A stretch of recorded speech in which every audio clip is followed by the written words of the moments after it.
오늘 말씀은 열왕기하 12장입니다.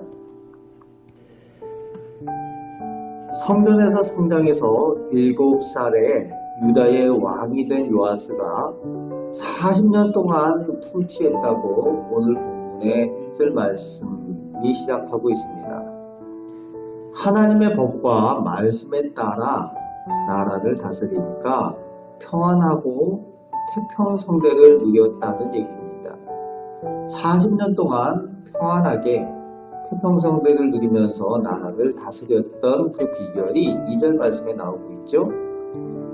제사장 여호야다가 그를 교훈하는 모든 날 동안, 무슨 얘기입니까? 여호야다가 무엇을 가지고 요아스 왕을 교훈했겠습니까? 하나님의 말씀을 가지고 늘 교훈했었다는 얘기죠. 즉 하나님의 말씀대로 요아스 왕이 살아가면서 또 백성들을 통치할 때에 하나님의 말씀을 가지고 그 지혜를 가지고 통치했다는 얘기입니다. 그래서 여호야다가 그를 교훈하는 모든 날, 그 말씀대로 행할 때에 하나님께서 평안을 누리게 하고 40년 동안 태평성대의 통치를 하게 하였다. 그리고 또 한 가지 비결이 여호와의 보시기에 정직히 행하였다라고 기록을 하고 있습니다. 하나님 보시기에 정직하게 행했다. 하나님께서 살아계신다. 하나님 눈앞에 정직하게 행했다는 게 호람데오, 하나님의 면전에 늘 사는 사람이었다는 거죠. 오늘 우리도 이 호람데오의 신앙이 있어야 됩니다. 하나님께서 살아계셔서 우리와 함께 계시고 우리를 보고 계시는 그것을 기억하면은 하나님 눈 목전에서 우리가 살아가고 있다는 것을 기억한다면은 우리도 정직하게 행할 수밖에 없을 겁니다. 하나님께서 보시기에 정직하게 행하고 선한 우리 성도들을 다 되시길 바랍니다. 그런데 이제 3절에 아쉬움이 남죠. 산당들을 제하지 아니하고 그냥 내버려 두었다. 그래서 백성들이 무지한 백성들 가운데 몇몇이 그곳에 가서 또 제사하고 분향하는 일들이 있었다는 거죠. 누구가 얘기했겠습니까? 우상들을 그냥 섬기는 사람들이 있었다는 거죠. 아쉬움이 남는 대목입니다. 그리고 14절에서 16절까지는 요아스 왕이 40년 동안 통치하면서 가장 큰 업적으로 보여지는 성전 수리에 대한 내용이 나오고 있습니다. 여호와의 성전이 지어진 후에 처음으로 이 성전 수리가 이루어집니다. 우상 숭배를 하던 백성들이 그들이 하나님의 성전을 수리하는 일들을 위해서 헌금을 하고 은을 드리고 그리고 그들의 삶의 중심이 우상에서부터 성전 중심의 신앙생활을 하게 하는 좋은 계기가 됩니다. 가장 큰 업적으로 성경 가운데 오늘 기록하고 있습니다. 성전 수리를 하도록 요아스 왕이 제사장들에게 지시를 했습니다. 그런데 본문에 보면은 6절 말씀에 23년이 지나도록 제사장들이 성전 수리를 하지 않고 있습니다. 그 이유에 대해서 13절 말씀에 어느 정도 기록을 하고 있는데 여기저기 쓸 데가 많았다는 거예요. 성전 수리를 위해서 쓰라고 지시를 했는데 성전 수리 외에 여기저기 쓸 데가 많았고 또 제사장들이 그 은을 받아가지고 그냥 묵혀놓는 거예요. 그러니까 성전 수리를 위해서 사용되지 못하는 그런 일들이 있습니다. 그러다 보니까 왕이 지시를 하는 거죠. 너희들이 그 은들을 받지 말고 은들을 받아서 딴 데 쓰지 말고 너희들이 그것에 대해서 관여를 하지 말라는 거죠. 그리고서 성전 수리를 위해서 은을 받고 그것을 위해서 그것 전용으로 오늘날로 얘기하면 건축 헌금을 따로 정해서 받으라는 거죠. 그러므로 인해서 그것을 누구에게 주는가 하면은 말 그대로 전문가들에게 성전 수리를 위한 일꾼들에게 아예 직접 줘서 그것을 관리하고 그것들을 통해서 성전 수리를 하도록 하라라고 이렇게 되어집니다. 여호야다가 그렇게 할 수 있도록 그렇게 하고, 오늘 본문에 보니까 제사장들이 관리하지 않고 또 회개하는 일들을 하지도 않습니다. 전문가들에게 맡기고 알아서 하도록 둡니다. 그 이유가 15절 말씀에 나오고 있어요. 성실히 그들이 그것을 행했다. 그 일들을 하였다. 말 그대로 회개하지 않아도 하나님 앞에 성실히 행하는 그 일꾼들이 있어서 성전 수리가 잘 진행되었다라는 얘기입니다. 요아스의 가장 큰 업적인 성전 수리에 대한 내용이 이렇게 마무리되는 내용이 나오고 있습니다. 그리고 나서 이제 17절 후반에 요아스의 마지막에 대한 내용이 17절부터 마지막까지 나오고 있는데 아쉬움이 남아요.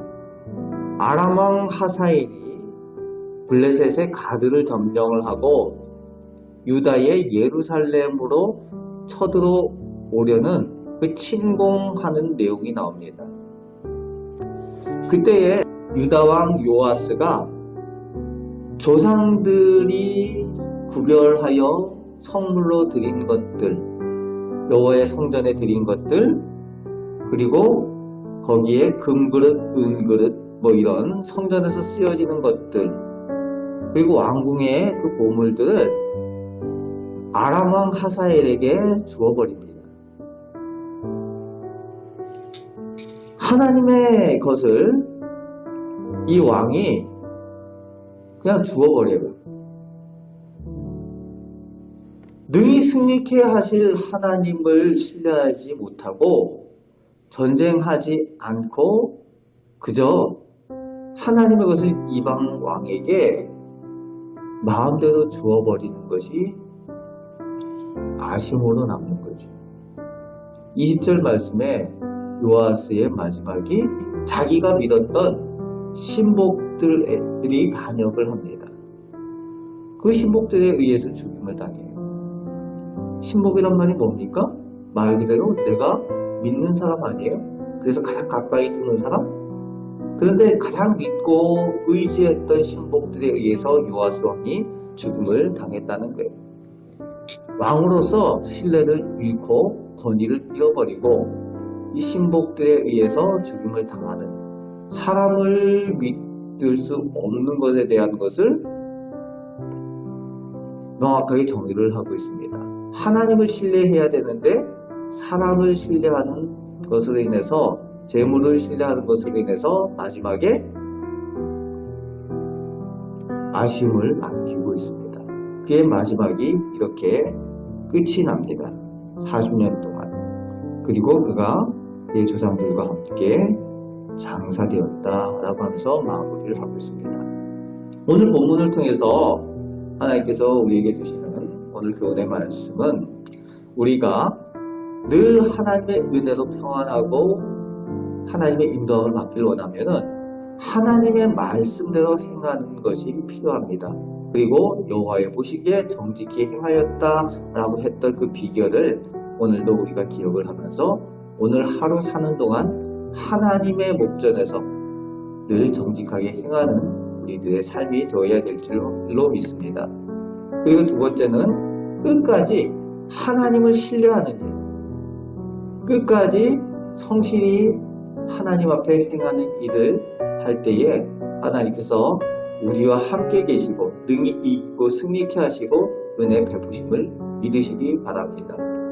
오늘 하나님께서 살아계셔서 오늘도 우리와 함께 계시고 요아스에게 하나님의 말씀대로 사는 동안 요아스에게 은혜 베푸셨던 하나님께서 오늘 우리에게, 우리 가정과 우리 자녀들에게도 은혜 베푸실 줄 믿습니다. 그 하나님을 믿고 의지하며 은혜 가운데 나가시는 오늘 우리 성도들 다 되시기를 주님의 말씀으로 축복합니다. 아멘. 기도하겠습니다. 하나님 감사합니다. 오늘도 저희를 사랑하여 주심을 감사드립니다. 오늘 하루 사는 동안 하나님을 의지하고 하나님을 온전히 신뢰하며 살아계심을 믿고 말씀대로 행하고 하나님 보시기에 기뻐하시는 모습으로 오늘도 주님 눈앞에 살게 하여 주옵소서. 주님 보시기에 선한 모습으로 신앙생활하는 저희들 되게 하여 주옵소서. 그 가운데 하나님께서 기도에 응답하시고 복을 주심을 저희가 눈으로 보고 감사하는 은혜가 있게 하여 주시옵소서.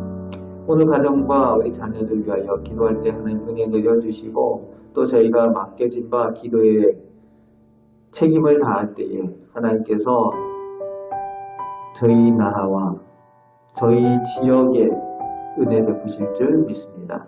맡겨진 사명을 잘 감당하고 하나님께 영광 돌리는 저희 모두가 되게 하여 주옵소서. 감사를 드리오며 우리를 사랑하시는 예수 그리스도의 이름으로 기도하옵나이다. 아멘.